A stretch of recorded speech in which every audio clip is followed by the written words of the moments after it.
Let's check out 10 inventions you never knew were Polish. They've changed the way we live. They come in all different colours, shapes and sizes. You don't always understand them. Sometimes explaining it can be a little difficult. But they've helped us shed light on the world that we previously knew very little about. All of them landmarks in technology, and they all have one thing in common. They were made by Poles. Oh, kurczę, you might say. I had no idea a Pole invented that. But the English-speaking world often keeps the records, and maybe they were having problems with the spelling, let alone the pronunciation. In this video, we're shedding the limelight on the top 10 inventions made by Poles, at home and abroad. Number 10. The Walkie Talkie. Born in Warsaw in 1909, Henryk Magnuski worked as a radio repairman for the Polish military, and he eventually ended up in Chicago. Surprise, surprise. It was here that he would be employed by the Galvin Manufacturing Company, which would later change its name to Motorola. Leading a team of radio engineers, they developed the SCR-300, the first radio to be used by American forces in Europe. This revolutionary mobile device became known amongst GIs as the walkie-talkie. Nowadays you can find the walkie-talkie in just about any line of work. Take this part-time construction worker for example, overseeing Magnuski's head. Number 9. The walkie-talkie. They are still used now. Definitely still used now. And to think that the guy had actually moved to the United States and it was used for war purposes. How often are things invented because of the necessity that war brings upon you? That is a common theme with inventions, I think, quite often. There is a need, and therefore someone is clever enough. But walkie-talkies are so important, actually, because I think the technology has allowed for those extra things, the modern devices that we have now. 9. Esperanto. Imagine a world where there is one neutral language that everyone can communicate in. A language of understanding and diplomacy that has the power to end international conflicts. Esperanto. So I wouldn't really know what it was until it started explaining it. But I think it is, basically, it was an idea of having a language, not the first language of your country, but a second sort of language that sort of everyone around the world knows, and therefore everyone can communicate in that one language. I don't know anyone that speaks Esperanto. Please do tell me if you do, because what does it even sound like? I may have to do some learning. And foster world peace. That was the dream of a linguist from Białystok by the name of L.L. Zamenhof. While studying in Warsaw as a young man, he began to develop Esperanto, largely based on his knowledge of the Romance, Germanic and Slavic language groups, but with a much simpler grammatical structure that could be easily learned. A simple language invented by a Pole. Who'd have thought? Yes, because the Polish language is really difficult. I so want to learn it, but it just goes in one ear, out the other, and not out my mouth. That is basically what happens most of the time. I can do some words, but not many. However, I can say La kucha es subscribucha. Maybe I said it right, I don't know. After more than 30 years of development and several books published, the first World Esperanto Conference was held in 1905.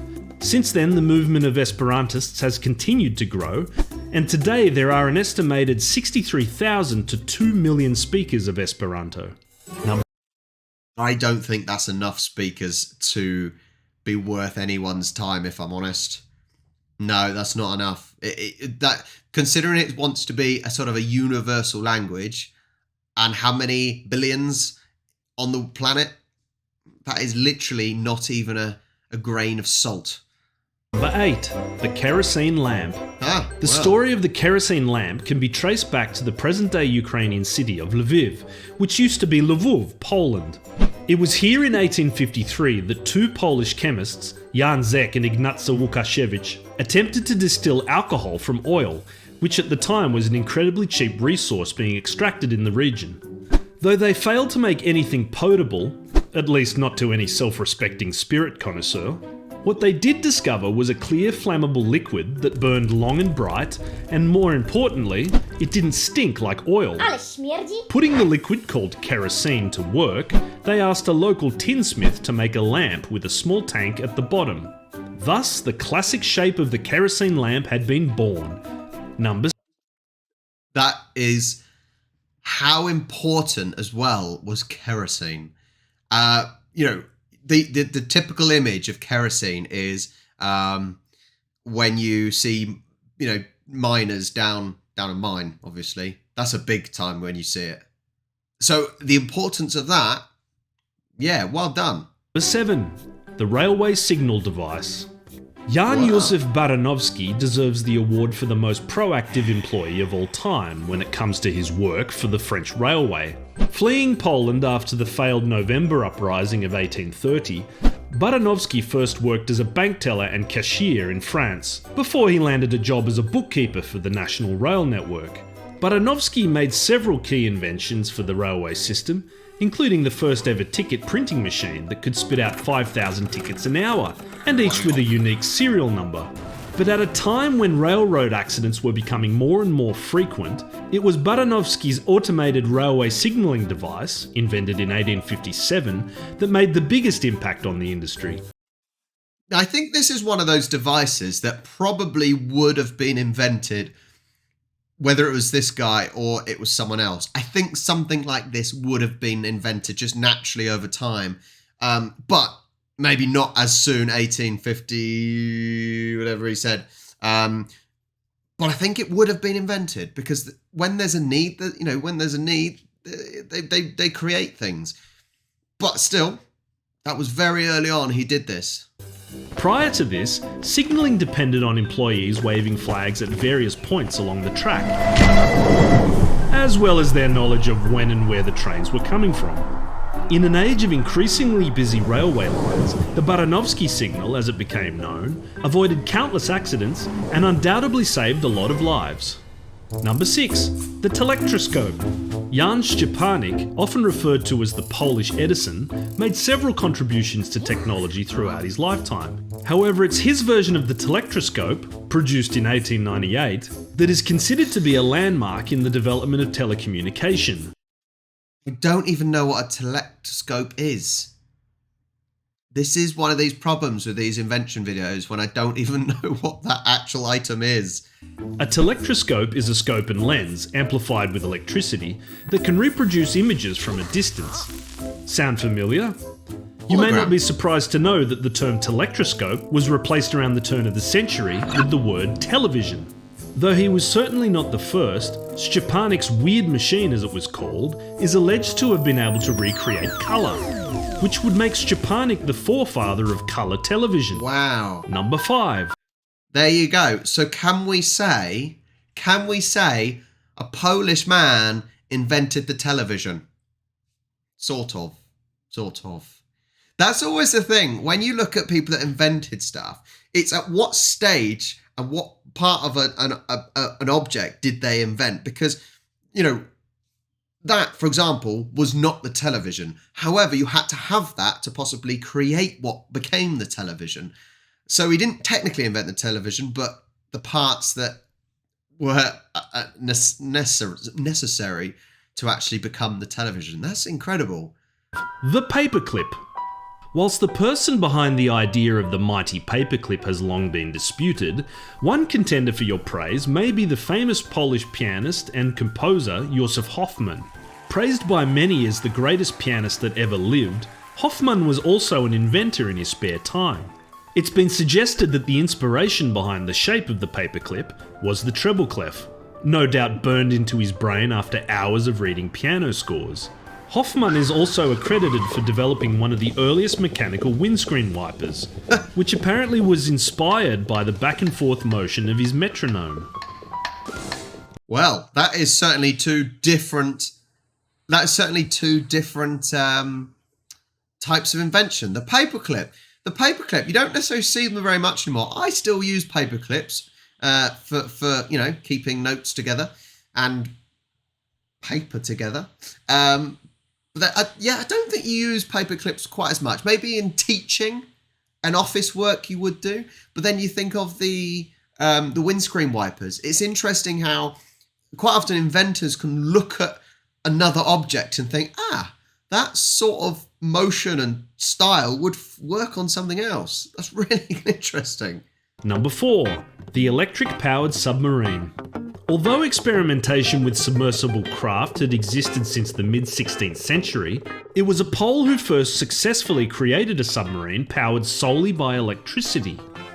Mechanical engineer Stefan Zhevietsky was taken on by the Navy of the Russian Empire in 1877, and it was here that he made a huge number of developments in submarine technology. The biggest of these came in 1884, when he installed a battery-powered propeller to a one-man submarine that could chug along at a steady 4 knots an hour. While it may sound slightly unimpressive now, this was a major technological advancement at the time, and especially considering the fact that most submarines were still relying on coal power and oars. See, looking at that now, it seems quite a simple idea. Basically, a battery that powers a propeller, watertight. That one doesn't seem very... Once you've got electricity and you know about conducting electricity and that can power, which they clearly did at this point, that one doesn't seem as impressive. Outside of submarine technology, Zhevietsky is also the guy who invented the taximeter, of all things. Number 3. The vote counting machine. Oh look, it's our friend Baranovsky again. The mid-19th century was a time of renewed interest in liberal democracy, and public voting was taken very seriously. Realising the overwhelming task of counting votes, as well as issues of scrutiny and impartiality, Baranovsky conceived the idea that it would be better for a machine to do all the counting instead. No doubt his obsession with numbers was the major motivator behind this, and other machines he patented as well include the gas meter. Yes, apparently he invented that as well. Wow. Number 2. Cotton swabs. Now these are contentious. I don't... See, cotton swabs, now, what would you really call them? I don't think many people would call them cotton swabs. What would they call them? They would call them earbuds. They would call them earbuds, wouldn't they? If I wanted them, waxy, you say, can you get me an earbud? But they're not very good for your ears. You shouldn't be sticking them in your ear. But what else would you use them for? Maybe, I know my wife uses them for possibly touching up nail polish. What else would you use it for? Rubbing off paint with alcohol, tiny little bits, maybe? A cornerstone of modern hygiene, the cotton swab was developed by Leo Gestanzang, a Pole from Warsaw who made the Chicago move in 1912. The story goes that in 1923, Gestanzang found his wife, Jutta, applying cotton wads to toothpicks in an attempt to reach those hard-to-clean places. This became the inspiration behind the Q-tip, Q standing for quality. But unlike his wife's toothpick, the Q-tip had 2 cotton tips to allow for double takes. Number 1, the bulletproof vest. Wow. To be fair, with the Polish history, that makes sense. Things to protect themselves. That is actually an invention that you think, Polish. If you can stop a bullet, you're either Superman or a Pole. The first commercially produced bulletproof vest was made by a Polish priest named Kazimierz Zeglen, who travelled to the US in the 19th century. It was here that he came across the research of a George E. Goodfellow, a physician based out in the Wild West. It was Goodfellow that observed how gunshot victims who had silk fabric against their bodies often had reduced injuries when struck by a bullet. Expanding on his research, Zeglen developed a centimetre-thick vest of layered and woven silk that could stop a bullet altogether. He publicly demonstrated his new invention in 1897. The priest wore the vest, and the assistant fired the bullet. But Zeglen's vest was not a viable product. It was slow to produce, not to mention the outrageous price tag of $800 US, which is about $25,000 today. Enter Pole number 2. Jan Szczepanik. I think you've been acquainted. Szczepanik, who had been developing automated weaving technology for years, teamed up with Zeglen and managed to work out the whole mass production thing. The bulletproof vest was a huge success amongst the rich and the famous who could afford the ridiculous price tag that still remained. Most notably, Szczepanik managed to palm one off to King Alfonso of Spain, and the vest saved his life during an assassination attempt. Archduke Franz Ferdinand is alleged to have been offered a vest, but turned it down. Oh man. I would say he would have lived to regret that, but he didn't live, so he didn't regret it. Bad choice made by Franz Ferdinand. And we all know how that turned out. Jeglen and Szczepanik eventually had a falling out over business relations, and although Jeglen never relinquished his authorship, it was Szczepanik's weaving production and entrepreneurship that made his profit greater. So much so, in fact, that Jeglen's contributions are all but forgotten today. It's also interesting to note that over 60 years later, it was an American woman of Polish descent, Stephanie Kwolek, that developed the polymer for Kevlar, the fabric which is used in today's standard issue bulletproof vests. So what did you think of our list? Were there any crucial Polish inventions that we somehow overlooked? Make sure you leave a comment below. And in the meantime, if you're interested in checking out more content on Poland, go check this guy out. Thank you so much. There are some inventions that seem that they weren't very important, like the paperclip. However, I think something like a paperclip is underappreciated. And then you get the ones that are important for the time period. You know, the Walkie Talkie in that time period must have been so important during the war to be able to communicate easily enough. Wow. To the bulletproof vest, such a simple idea of the layers of silk. Incredible. But what I do find fascinating is that what you get is certain inventors invent lots of things. I think you must just have a brain for it. You know, once you're an inventor, you're sort of always an inventor, and always you must have the mindset and of seeing things and thinking, that could be that. And it's fascinating. Who knew that Poles invented those things? Thank you so much for watching. Make sure you hit that like button and subscribe to the channel, and hopefully you'll find more content that you enjoy. I will catch you next time.